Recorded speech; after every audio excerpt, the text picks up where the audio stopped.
오늘은 11월 30일입니다. 목요일 아침. 오늘 함께 나눌 말씀은 예레미야 애가 5장 11절로 22절입니다. 제가 봉독하겠습니다. 대적들이 시온에서 부녀들을, 유다 각 성읍에서 처녀들을 욕보였나이다. 지도자들은 그들의 손에 매달리고 장로들의 얼굴도 존경을 받지 못하나이다.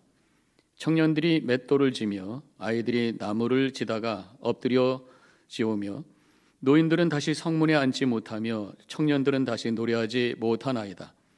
우리의 마음에는 기쁨이 그쳤고 우리의 춤은 변하여 슬픔이 되었사오며 우리의 머리에서는 멸관이 떨어져 싸우니 오호라 우리의 범죄 때문이니이다. 이러므로 우리의 마음이 피곤하고 이러므로 우리의 눈들이 어두우며 시온산이 황폐하여 여호가 그 안에서 노나이다. 여호와여 주는 영원히 계시오며 주의 보좌는 대대에 이르나이다. 주께서 어찌하여 우리를 영원히 잊으시오며 우리를 이같이 오래 버리시나이까. 여호와여 우리를 주께로 돌이키소서. 그리하시면 우리가 주께로 돌아가겠사오니 우리의 날들을 다시 새롭게 하사 옛적 같게 하옵소서. 주께서 우리를 아주 버리셨사오며 우리에게 진노하심이 참으로 크시니이다. 아멘. 기도하겠습니다. 오늘 예레미야가 마지막 장입니다. 오늘 이 5장을 통해서 우리에게 주시는 주님의 음성 듣고 소망 가운데 주님을 향해 나아가는 귀한 이 시간 되게 하여 주시옵소서. 예수님의 이름으로 기도합니다. 아멘. 예레미야가는 5장으로 되어 있는 짧은 그런 탄식시죠. 이스라엘이 망하는 모습을 보면서 예레미야가 하나님을 향해 탄식하는, 그러면서도 그 속에 또 소망의 메시지가 있습니다. 1장은 예루살렘의 그 파괴된 모습을 보면서 탄식하는 내용이 나오고 2장에서는 그러한 모든 것 이유가 하나님 앞에 죄 때문이라고 하는, 이 모든 것이 하나님의 심판이라고 하는 것을 인정하는 메시지가 그 속에 담겨 있어요. 그러다가 이 3장에 가서 하나님을 바라보면서 이 소망으로 또 주님을 향해 나아가는 그런 믿음의 고백이 담겨져 있습니다. 그러다가 4장에서 다시 파괴된 예루살렘의 현실을 바라보면서 또 절망스러운 또 탄식의 고백이 일어나게 되죠. 그러다가 이제 오늘 5장, 물론 앞부분에서는 계속해서 현재 상황에 대한 그 탄식, 안타까움을 고백하면서 그러다가 마지막 부분에 가서 하나님을 향한 다시 한번 소망을 가지고 주님을 향해 나가는 그런 고백으로 결론을 내고 있습니다. 이 3장을 다시 한번 보면 이 소망의 고백으로 이렇게 바뀌는 어떤 드라마틱한 그런 구절이 있어요. 이 개역 성경이 더 좋습니다. 지금 우리가 주로 읽는 것은 개역 개정인데 조금 다르죠. 이 개역 성경을 읽어드리도록 하겠어요. 애가 3장 20절과 21절. 내 심령이 그것을 기억하고 낙심이 되오나 중심에 회상한즉 오히려 소망이 있사옴은 여호와의 자비와 긍휼이 무궁하심으로 우리가 진멸되지 아니함이니이다. 낙심 속에서 곰곰이 깊이 주님을 바라보면서 생각을 했더니 주님이 누구신가를 다시 깨닫게 되면서 소망을 가지고 주님을 향해 나갑니다. 그런 고백이죠. 이렇게 소망의 고백을 하고 나서는 4장에 가서 다시 슬프다. 그리고 또 탄식이 시작이 되고 있어요. 하나님을 바라보면 소망인데 세상을 바라보면 낙심이 된 거죠. 오늘 11절부터 18절까지의 말씀도 하나님을 향해서 현실, 무너지는 그 현실을 바라보면서 탄식하고 있는 것이 바로 그 고백입니다. 부녀들과 처녀들이 욕보임을 당하고 어르신들이 존경받지 못하고 젊은이들은 소망을 잃고 기쁨을 잃고 또 춤을 잃어버리고 16절에 가서는 머리에는 면류관이 떨어져 싸우니 존중받지 못하는, 사람이 가장 힘든 그런 순간이 바로 존중받지 못하는 그런 상황이 되었을 때예요. 내 존재가 가치 없다, 내 존재의 가치를 잃어버리는 그런 순간이 가장 힘든 순간이라고 하는 것입니다. 우리 인간의 위기는 크게 세 개로 나누죠. 상실의 위기, 있는 것이 사라진 거예요. 재산이라든가 사람이라든가 명성이라든가 이런 것이 사라진 거예요.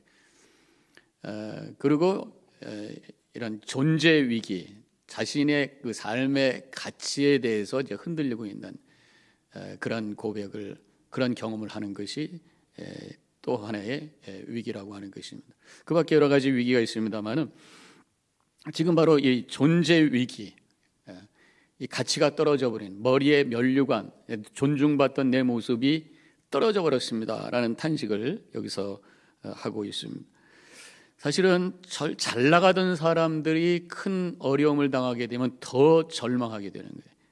존경받고 또 힘이 있었고 이런 것들이 한순간에 사라질 때 더 자신에 대한 가치를 잃어버리면서 나락으로 떨어지는 경우가 있습니다. 그래서 보면은 뭐 정치인, 또 경제인, 또 연예인 이런 분들이 어떤 문제가 생겼을 때 뭐 자살을 하는 그런 얘기들이 심심치 않게 들리는 것을 보면 그것이 무엇인지를 우리가 이해할 수가 있는 거죠. 우리가 성도들은 어떤 상황 속에서도 주님을 바라보며 믿음으로 나를 바라보기 때문에 세상이 나를 인정하지 못해도 우리 하나님이 나를 인정해 주시고 하나님의 사랑받는 자녀라고 하는 그런 믿음의 고백 속에서 갈 때 이 존재 위기를 이겨낼 수 있는 그런 능력이 우리 안에 있는 줄로 믿습니다. 지금 예레미야의 고백 다시 한번 1장부터 5장까지의 흐름을 보면서 업앤다운 하잖아요. 소망으로 갔다가 다시 절망했다가 절망했다 소망했다, 이런 반복의 모습을 보면서 이것이 우리의 모습이다라는 그런 깨달음을 갖게 됩니다. 어려운 가운데 있을 때 주일날 와서 예배드립니다. 은혜 받고 소망 가운데 있다가 월요일부터는 다시 또 절망하게 돼요. 아침에 새벽 기도로 가든가 아니면 말씀을 묵상하면서 하나님께 주시는 소망을 가지고 마음이 벅찼어요. 사업체 가자마자 금방 또 낙심이 되고 어려움이 오는, 이게 인간의 모습이라고 하는 것이, 삶의 한 복판에서도 여러 가지 문제가 있는 삶의 한 복판에서도 여전히 하나님을 바라볼 때에 그 어려운 상황 속에서도 절망하지 아니하고 소망 가운데 승리의 삶을 살게 되는 줄로 믿습니다. 그래서 우리가 늘 하나님을 바라볼 수 있는 그런 어떤 환경을 만들어야 돼요. 물론 영성이 깊어서 어떤 환경하고 관계없이 흔들림이 없는 분도 있지만 대부분은 환경에 의해서 많이 움직입니다. 교회라는 공간, 또 말씀 앞에 있을 때는 괜찮은데 문제 앞에 있을 때, 그런 것이 사라졌을 때, 영적인 것이 안 보였을 때 이 세상을 바라보면서 문제를 바라보면서 또 절망하게 된다고 하는 거죠. 그래서 늘 주님을 바라볼 수 있는 환경을 만드는 게 굉장히 중요해요. 예를 들어서 뭐 주머니에 나무 십자가를 가지고 다니면서 답답할 때마다 그걸 붙들고 기도하는, 또 자동차에다가 십자가를 매달고 다니면서 차를 탈 때마다, 운전할 때마다 주님이 나와 동행한다고 하는 것을 기억하는 것. 제가 다른 교회에 있을 때 세탁소 하시는 분 신방을 갔었는데 보니까 그 테이블 앞에, 책상 앞에다가 성경을 펴놓으셨어요. 아마 가끔 시간이 있을 때마다 오셔서 성경을 계속 통독하시는 것 같아요. 그래서 일상의 생활 속에서도 주님을 바라볼 수 있는 그런 환경을 만들 때에 사탄 마귀가 틈못하지 않고, 또 절망과 또 낙심의 상황 속에 빠지지 않고 주님만을 바라보며 소망 가운데 늘 승리의 삶을 살게 되는 줄로 믿습니다. 예레미야가 이렇게 소망과 절망 속에 오가고 있지만 결론은 소망으로 끝나고 있어요. 그게 이제 오늘 말씀인 거예요. 19절부터 22절까지, 21절까지 말씀. 이 바로 오늘 말씀인 것입니다. 22절까지죠. 19절 이렇게 고백합니다. 여호와여 주는 영원히 계시오며 주의 보좌는 대대에 이르나이다. 지금 무너지는 예루살렘을 바라보다가 다시 얼굴을 들고 주님을 바라보면서 하나님은 영원하십니다. 인간의 세상은 이렇게 영원하지가 않은 거예요. 잘 되는 것 같다가도 이렇게 무너질 때가 있다는 거예요. 살 때가 있으면 세상을 떠날 때가 있어요. 또 잘 될 때가 있으면 무너질 때가 있고, 세울 때가 있으면 넘어질 때가 있고, 이게 인간의 모습이라고 하는 것입니다. 인간의 삶에는 한계가 있어요. 그렇지만 우리 하나님은 영원하신 줄로 믿습니다. 이 세상을 보며, 이 한계 속에 있는 세상을 보면서 넘어지고 쓰러지는 것은 어리석은 모습이라고 하는 것이죠. 하나님, 영원하신 하나님을 바라볼 때 거기에 소망이 있게 되는 줄로 믿습니다. 지금 하나님을 바라보면서 먼저 탄식을 합니다. 20절에 주께서 어찌하여 우리를 영원히 잊으시오며 우리를 이같이 오래 버리시나이까. 하나님 영원하십니다 라고 고백하고서는 탄식하는 거예요. 어떻게 우리를 버리십니까? 어떻게 이럴 수가 있습니까? 저는 물론 지금 예레미야가 몰라서 묻는 게 아니죠. 이미 이 모든 것이 하나님의 백성 이스라엘이 하나님으로부터 범죄했기 때문에 와진 결과라고 하는 것을 인정했어요. 그럼에도 불구하고 하나님, 그래도 하나님의 백성인데 어떻게 이렇게 놔두십니까? 하면서 탄식하면서 사실은 하나님의 은혜를 구하고 있는 거죠. 저는 그렇게 믿습니다. 어떻든 기도는 하나님께서 기뻐하신다.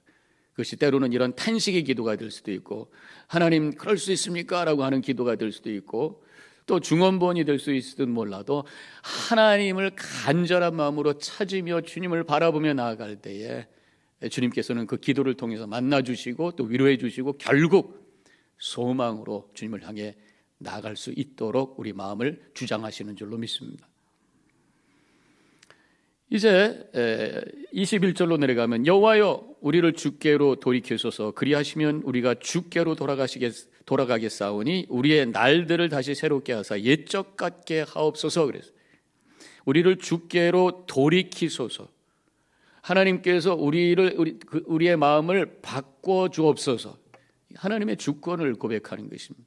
내가 마음을 돌이키겠나이다. 이게 안 돼요. 지금 상황이. 하나님 내 마음이 아직 그렇게 움직이지 않지만 하나님 당신께서 역사하실 때 주권적으로 역사하실 때 내 마음이 하나님께로 돌이켜질 줄로 믿습니다.